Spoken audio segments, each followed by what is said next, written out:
Ke-482, saling menguatkan S3. Azmi dan Ihsan yang sedari tadi berdiri di belakang Kal dan ikut mendengarkan penjelasan dokter langsung menangkap tubuh sang anak yang tiba-tiba oleng. Kal! Pekik mereka berdua bersamaan. Ya, Kal tidak mampu mempertahankan kesadarannya karena kejadian ini berlalu bagai kilat yang cepat. Rasanya ia belum siap menghadapi ini semua, sebab sebelumnya tidak ada gejala dan keanehan apapun yang ditunjukkan oleh sang istri. Pak, sebaiknya anaknya kita bawa ke IGD aja, ya? Mungkin dia mengalami syak berat sampai tidak bisa mengendalikan diri dan emosionalnya. Ucap dokter itu cepat. Baik, dok. Azmi dan Ihsan mengangguk patuh. Mereka langsung menggendong tubuh Kal menuju IGD. Kal seperti ini bukan karena ia lemah, hanya saja mungkin ia terlalu banyak menyusun masa depan yang indah bersama istri dan calon anaknya. Sehingga ia kesulitan mengendalikan emosional dan rasa sesak yang ada di dada. Allahu Akbar, cobaan apa lagi ini? Ya Allah! Jerit Cindy dan Yasmin saat melihat Kal dibawa memasuki ruangan IGD. Dokter masuk untuk memeriksa keadaan Kal. Para orang tua pun diminta untuk menunggu di luar saja demi berjalan lancarnya pemeriksaan yang dilakukan dokter. Bi, anak kita kenapa? Tanya Cindy sambil bergelayut di tangan Azmi. Sepertinya Kal mengalami syak berat karena mendengar penjelasan dokter tentang bayinya. Jelas Azmi dengan suara bergetar. Apa yang terjadi? Bi? Askia mengalami kehamilan ektopik dan harus dioperasi malam ini juga. Deh. Seketika Yasmin juga oleng. Ia hampir terjatuh, namun Ihsan sigap menangkap tubuhnya. Beruntungnya Yasmin hanya lemas dan tidak kehilangan kesadaran. Mi, kita duduk dulu. Bisik Ihsan lirih, sambil menuntun Yasmin untuk duduk di kursi. Begitupun dengan Cindy, ia langsung dipeluk oleh Azmi, karena istrinya itu menangis histeris. Bi, kenapa ini semua harus terjadi? Kasihan kau dan Askia. Ini adalah kali pertama mereka ingin merasakan menjadi orang tua. Jerit Cindy sangat terpukul. Ini sudah kehendak Allah, sayang. Tapi kenapa harus seperti ini, Bi? Berprasangka baiklah kepadanya, istriku. Sebab Tuhan itu sesuai prasangka kita sebagai hambanya. Jadi kita berpikir positif saja. Mungkin Tuhan sedang merencanakan yang lebih baik dari ini. Ucap Azmi menenangkan Cindy sekuat yang ia bisa. Ihsan dan Azmi hanya bisa memeluk istri mereka dan berusaha menahan air mata mereka sendiri yang telah siap keluar. Tapi mereka berusaha menahannya agar keadaan tidak semakin kacau. Bi, kalau kandungan Askia diangkat, itu artinya kita gak jadi punya cucu. Ya. Saat Cindy mulai tenang, kini Yasmin yang mulai rewel dan melontarkan berbagai pertanyaan pada sang suami. Iya, sayang. Yang sabar, ya. Kalau Askia tahu anaknya harus dikeluarkan, kira-kira dia bisa menerima semua ini gak? Ya. Pasti, dia pasti bisa menerimanya walaupun butuh waktu. Sahut Ihsan yakin. Sebab mau tidak mau, ini semua adalah jalan terbaik untuk menyelamatkan Askia sendiri. Tapi ini berat, Bi. Tidak ada ujian yang berat, sayang. Ketika Tuhan memberikan ujian itu pada seseorang, itu artinya Tuhan tahu orang itu mampu melewatinya. Buktinya seperti kita dulu, yang kehilangan adiknya Askia. Berat sih memang berat, tapi buktinya kita bisa ikhlas bukan? Ya, walaupun kita butuh waktu untuk dapat memahami semuanya. Dan insya Allah, segala sesuatu yang hilang, ketika kita ikhlas akan digantikan dengan yang lain. Seperti kita saat ini, meski sudah tua, tapi masih diberi kepercayaan. Jelas Ihsan mengingatkan kembali pada kejadian yang serupa, tapi tak sama. Tapi kesimpulannya mereka sama-sama kehilangan janin yang masih berada di dalam kandungan. Semoga saja Askia dan Kal diberi ketabahan ya, Bi. Ucap Yasmin pada akhirnya. Karena menyadari sesungguhnya rencana Allah itu adalah yang terbaik. Amin. Sahut Ihsan dan Asmi seraya mengusapkan tangan mereka pada wajah. Tak terasa hari telah berganti malam. Jadwal operasi Askia 10 menit lagi akan tiba. Kal yang sedari tadi masih tidak sadarkan diri, akhirnya mulai mengerjapkan mata perlahan. Saat manik teduh yang penuh kesedihan itu terbuka kembali, ia memindai ke arah sekeliling kamar. Tidak satu pun ada orang lain di sana yang menemaninya. Yang ia lihat pertama kali hanyalah plafon kamar yang berwarna putih. Apa yang terjadi? Kenapa aku bisa berada di tempat yang sunyi ini sendirian? Kemana istriku? Gumam Kal. Sepertinya ia belum mengingat kejadian sebelumnya karena sedikit ngelak gara-gara pingsan yang cukup lama. Ceklek. Saat Kal masih kebingungan dan bertanya-tanya sendiri, pintu ruangan IGD itu pun terbuka dari luar. Kal, kamu sudah sadar? Nak? Tanya Asmi sembari mendekati sang anak. Kita di mana? Bi? Asmi mengelus kepala Kal yang masih terbaring. Kita di rumah sakit. Nak?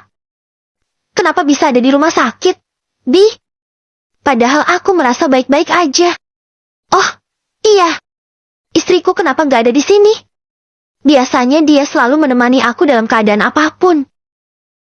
Kal merasa heran, karena Askia yang biasanya selalu menempel bak perangko itu, tidak terlihat sama sekali. Istrimu sebentar lagi akan dibawa ke ruangan operasi, Nak. Cicit Asmi terpaksa mengatakan yang sejujurnya. Deh.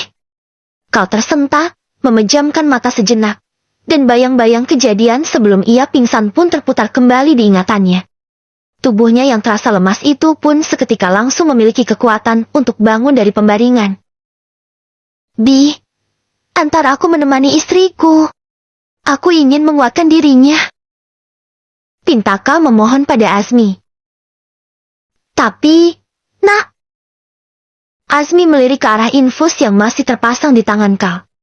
Kal menyadari apa yang dikhawatirkan oleh sang abi. Ia berusaha melepaskan jarum yang menancap di dalam kulitnya tersebut. Kal, jangan lakukan ini. Kau tegur Asmi panik. Ia berusaha sekuat tenaga menahan tangan Kal. Ada apa ini? Tanya salah seorang suster yang tiba-tiba masuk. Tolong lepaskan infus ini, Sus. Saya ingin menemani istri saya di ruangan operasi. Sebentar ya, Pak.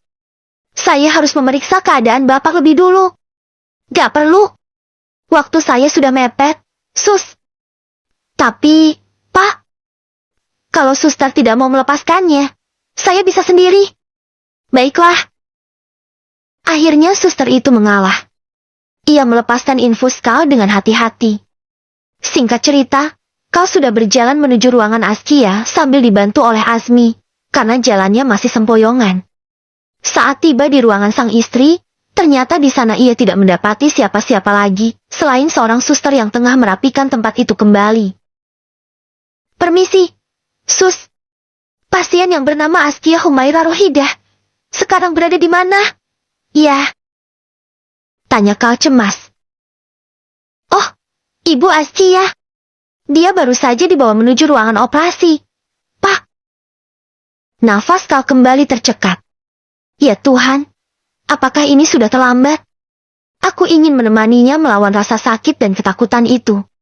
Aku ingin memastikan bahwa dia tidak perlu takut. Karena ada aku yang selalu menggenggam tangannya, di saat keadaannya di tepi jurang sekalipun. Batin Kal sembari mengepalkan keduanya tangannya. Ia menyalahkan diri sendiri karena terlambat tiba di sini.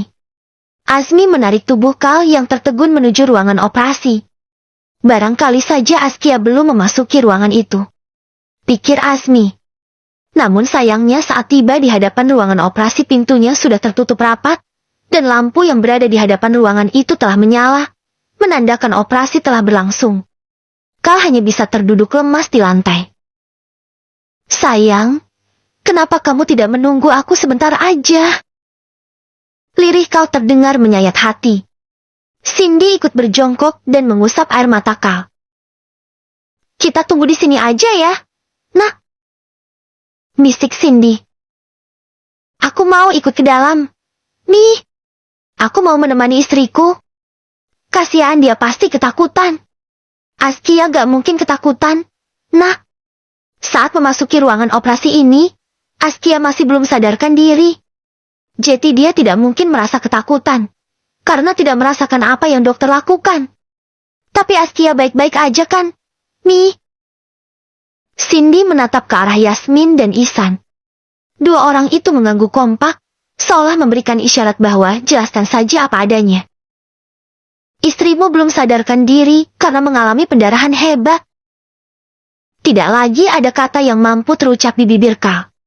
Laki-laki itu hanya duduk tersandar pada tembok rumah sakit yang berwarna putih, sambil beristighfar dalam hati. Kal sadar, lebih baik diam dan berdamai dengan keadaan, daripada mengamuk dan mengingkari takdir. Sebab mau ia guling-guling sekalipun, keadaannya tetap saja seperti ini. 483. Menghilang S3. Kabar tentang Askia belum terdengar di telinga Abah dan seisi rumah. Sebab baik dari pihak Ihsan maupun Azmi, mereka terlalu sibuk mengurus anak-anak dan istri mereka yang syak berat. Abah dan Umi baru saja datang dari luar. Mereka hari ini juga sibuk mengisi acara di luar pondok. Agil dan sang anak menyambut gembira kedatangan orang tuanya. Abah dan Umi udah datang. Gimana acaranya? Lancar? Tanya Agil sembari mencium tangan kedua orang tuanya, diikuti dengan Elvira dan Ray. Alhamdulillah lancar. Nak. Sahut Abah sambil duduk di sofa. Oh iya, ini tadi di jalan kami beli martabak. Ada martabak manis sama martabak telur juga. Seru Umi Arfa sembari meletakkan bingkisan di tangannya ke atas meja ruang tamu tersebut. Ini semuanya beli. Mi? Tanya Elvira. Iya. Kok banyak banget? Emangnya mau ada tamu ya? Mi. Elvira heran karena martabak itu ada 8 box. Ada 4 box yang manis dan 4 box yang telur. Tidak biasanya Umi dan Abah membeli makanan sebanyak ini. Enggak. Itu tadi sengaja belinya banyak sekalian buat Ihsan dan Yasmin. Kamu kan tahu sendiri ibu hamil yang satu itu suka ngidam martabak. Sekalian buat Askia dan Kak juga. Soalnya Kia kan lagi hamil juga. Jelas Umi Arfa. Tapi kok dibawa pulang? Tadi kami udah mampir ke rumah mereka. Tapi pada gak ada di rumah. Padahal ini udah jam 9 malam, kan? Tadi Umi dan Abah yang menaiki mobil dan lewat di hadapan rumah Ihsan dan Yasmin sudah mampir. Tapi beberapa kali memencet bel tidak ada yang membukakan pagarnya. Begitupun dengan Kal dan Askia. Apa mereka masih di rumah barunya Aminah ya? Mi? Tanya Agil. Gak mungkin. Ah, Umi tahu adik kamu itu gak mungkin betah lama-lama di rumah orang. Apalagi keadaan istri dan anaknya lagi hamil. Harusnya sih udah pulang dari tadi sore. Iya juga sih. Mi, positive thinking aja. Lah, mungkin mereka lagi pergi liburan dadakan. Tanggapan Agil masih sangat santai. Ia mengambil satu box martabak manis dan memakannya. Perasaan Umi kok gak enak. Ya, rasanya gak mungkin banget mereka liburan, tapi gak ngasih kabar apa-apa ke Umi. Sepertinya rasa gelisah mulai melanda hati Umi Arfa. Mungkin karena beliau seorang ibu, sehingga memiliki feeling yang kuat. Apalagi Ihsan adalah seorang anak yang baik. Meski sudah menikah dan memiliki anak, setiap ingin pergi kemana-mana ia selalu memberi kabar pada Umi Arfa. Terus mau aku teleponin? Tawar Agil, karena ia tidak mau melihat Uminya yang sudah tua itu banyak pikiran. Umi Arfa mengangguk cepat. Boleh. Sekalian bilangin suruh ke sini, biar bisa makan martabak bareng-bareng. Agil mengangguk patuh, ia langsung mengambil ponsel dan memindai nomor telepon Ihsan. Dia. Panggilan itu hanya berstatus memanggil, tapi tak kunjung tersambung. Sepertinya gak aktif, Mi. Seru Agil sembari menatap ponselnya. Deh, kini bukan hanya Umi saja yang khawatir, tapi Abah pun mulai ikut deg-degan. Gak biasanya telepon Ihsan gak aktif. Gumam Abah. Agil menghela nafas panjang. Sebab ia juga menghubungi Yasmin, dan hasilnya sama. Kok aneh? Ya, aneh kenapa? Tanya mereka semua kompak. Ini, aku juga coba hubungi Yasmin, tapi sama, teleponnya juga gak aktif. Ini pasti ada yang tidak beres.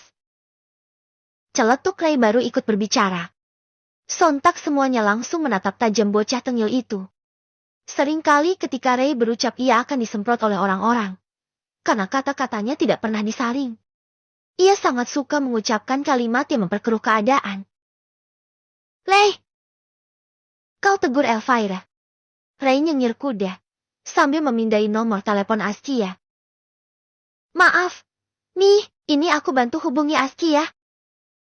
Semuanya berusaha menunggu dengan sabar, dan ketika telepon itu juga tidak terhubung, Ray kembali menghubungi nomor telepon Kal. Sebab Kal adalah suami Askia. Ia yakin orang-orang itu pasti pergi bersama. Benar saja, hanya selang beberapa detik, panggilan via video call itu langsung tersambung. Di layar ponsel itu terpampang jelas wajah Kal yang lesu. Laki-laki itu duduk di lantai dengan posisi bersandar pada dinding berwarna putih. Matanya sembab dan tidak berhenti mengeluarkan air mata. Kal, kamu kenapa? Tanya Ray panik. Kal tidak menjawab. Ia justru menutupi wajahnya dengan tangan. Saat ini Ihsan, Yasmin, Cindy, dan Asmi tidak berada di sana. Mereka sedang pergi ke kantin, karena para umi-umi itu dipaksa untuk makan. Sebab mereka berdua sudah hampir oleng gara-gara belum makan malam. Apalagi Yasmin yang sedang hamil, tidak boleh melewatkan makannya, demi perkembangan sang anak. Meskipun Yasmin menolak keras untuk makan, tapi Ihsan memaksanya. Bukan tidak mengerti dengan perasaan sang istri, tapi Ihsan berbuat seperti ini demi kebaikan semua. Kok diam aja?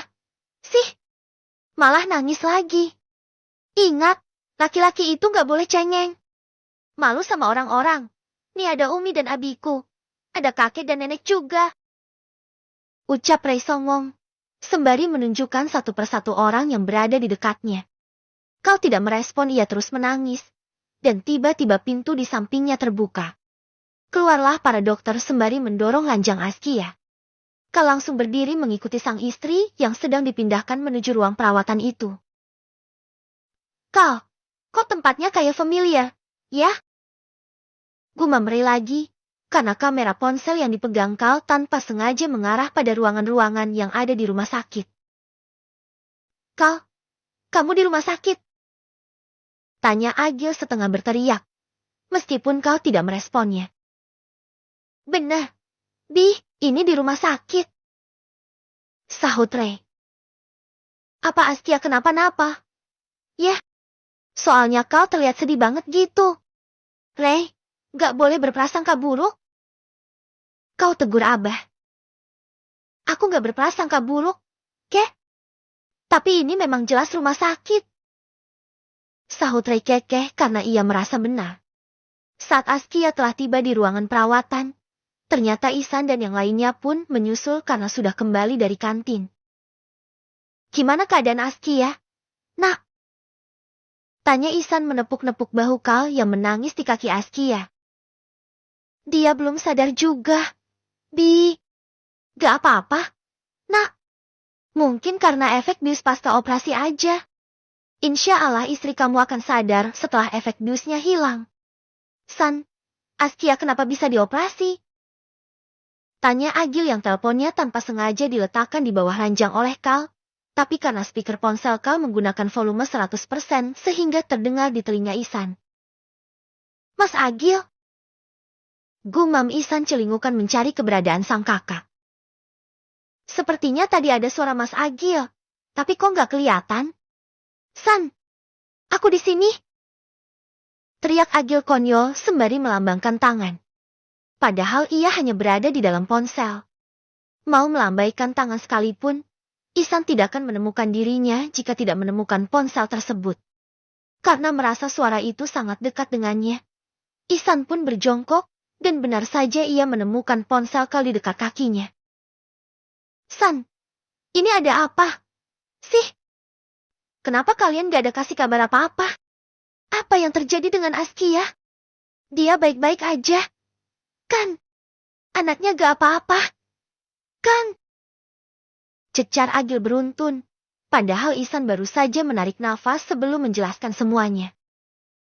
Sabar, Mas. Aku jelasin pelan-pelan, ya. Sahut Ihsan sabar. Apa yang terjadi? Tanya Agil semakin ngegas. Janin yang ada di dalam kandungan Askia harus diangkat. Mas, kok bisa? Kan baru 1 bulan lebih, mana mungkin sudah melahirkan? Sepertinya otak Agil sangat lurus seperti Yasmin. Ia tidak bisa berpikir dengan segala kemungkinan-kemungkinan yang lain selain melahirkan. Bukan melahirkan, Mas. Tapi janinnya diangkat karena berada di luar kandungan. Terus maksudnya diangkat, lalu dipindahkan ke dalam kandungan gitu. Agil benar-benar tidak mengerti dengan penjelasan Ihsan, sebab di antara keluarga mereka belum pernah mengalami hal semacam ini. Ihsan menghela nafas kasar. Astagfirullahalazim. Mendingan Mas cari tahu lewat internet, deh. Aku udah gak mood buat jelasin. Omel Ihsan karena kesabarannya sudah habis. Gak usah. Kami mau langsung ke sana aja. Askia dirawat di rumah sakit mana? Aku kasih alamatnya lewat pesan aja ya, Mas. Ihsan buru-buru mematikan telepon tersebut dan memberikan alamat rumah sakitnya. Entah seperti apa keadaan di sini, jika Agil yang banyak tanya dan Ray yang suka membuat masalah itu mengunjungi Askia di sini. Ke-484, pengganggu, S3. Kabar duka itu di keluarga Pak Kiai saja baru terdengar. Apalagi di keluarga Aminah dan Zaki, mereka pastinya belum mendengar kabar apa-apa. Sesuai kesepakatan tadi siang, Aminah memilih untuk tidur di kamar lantai atas, sedangkan Zaki tidur di kamar utama yang berada di lantai bawah. Meskipun kamar di lantai bawah masih ada 2 kamar yang kosong, tapi Aminah memilih tidur di atas saja, karena ia yakin setiap orang tuanya berkunjung ke rumah ini, mereka tidak akan menaiki lantai atas, apalagi memeriksa kamar yang ada di sana. Walaupun sebenarnya penakut, Aminah mencoba untuk menjadi pemberani, agar tidak disentuh lagi oleh Zaki. Ia sangat berhati-hati karena tadi siang Zaki membeli banyak permen berbagai macam rasa. Saat ini Aminah telah berganti baju dengan baju tidur seksinya. Entah kenapa semenjak menikah dan dikenalkan dengan baju haram oleh Adiba, ia jadi senang mengenakan baju itu ketika tidur, meskipun tidak ada niatan untuk menggoda siapa-siapa. Gadis yang penakut itu masuk ke dalam selimut. Ia membungkus tubuhnya rapat-rapat dengan selimut tebal dan menyalakan AC cukup dingin. Baru saja mulai memejamkan mata, tiba-tiba bayang-bayang cerita horor yang sering ia tonton di internet mulai bermunculan di kepalanya. Ditambah lagi ia teringat saat kejadian malam di mana ia harus dinikahkan dengan Zaki karena ada yang mencakar kakinya. Padahal Aminah tidak tahu jika itu adalah kucing tetangga yang tanpa sengaja masuk ke dalam kamarnya. Mata, buruan dong tidurnya. Ayo bawa aku ke alam mimpi, biar rasa takut ini akan hilang dengan sendirinya. Gumam Aminah sambil memejamkan matanya rapat-rapat. Tubuhnya pun mulai berkeringat dingin karena terbawa oleh pikirannya sendiri. Tangan yang mulai gemetar ketakutan. Aminah keluarkan dari selimut dan meraba-raba ke arah nakas. Ya, ia mencari ponsel yang sebelumnya ia letakkan di sana. Ah, ini dia. Ucap Aminah lega. Lalu ia menyalakan audio murotal Quran yang sangat nyaring untuk mengurangi rasa takutnya. Beberapa saat kemudian, Aminah mulai tenang dan perlahan-lahan jiwanya sudah masuk ke alam bawah sadar. Tapi tiba-tiba, prank! Vas bunga yang ada di meja luar kamarnya terjatuh. Beruntungnya vas bunga itu bukan berbahan kaca yang gampang pecah. Aminah terperanjat, tapi karena sudah terlanjur mengantuk, ia tetap melanjutkan tidurnya. Ceklek! Karena tidak ada jeritan ataupun suara langkah kaki, Zaki pun membuka pintu kamar Aminah. Ia mengintip sang istri yang sudah tertidur lelap. Ya, alamat bakalan tidur sendiri. Nih, si Onengnya udah ngorok aja. Padahal suaminya gak bisa tidur. Gumam Zaki kesal. Laki-laki itu pun turun ke bawah dengan bibir yang hampir jatuh saking manyunnya. Padahal Zaki sudah berusaha mengumpulkan keberanian untuk menakuti Aminah. Tapi sayangnya tidak membuahkan hasil. Ia merasa kalah berperang dengan istri sendiri. Bruk! Zaki membanting pintu kamarnya sangat keras. Entah kenapa ia tidak rela Aminah tidur di kamar lain. Setelah membanting pintu, ia pun menjatuhkan tubuhnya yang lelah setelah beberes rumah itu ke kasur. Kamu tega banget sih, Neng. Ninggalin aku tidur duluan. Padahal aku pingin ditidurin sama kamu. Arag. Zaki memekik sembari mengacak-acak rambutnya. Sudah kesulitan untuk memejamkan mata, ditambah lagi di bawah sana ada yang tegak. Tapi bukan keadilan. Sepertinya Zaki sedang meriang, alias merindukan kasih sayang. Saat Zaki mengacak-acak rambutnya frustasi, tiba-tiba. Ceklek. Pintunya dibuka paksa dari luar. Kebetulan Zaki memang lupa mengunci pintu kamarnya. Bruk! Ada sesuatu yang melompat ke atas kasurnya dan masuk ke dalam selimut.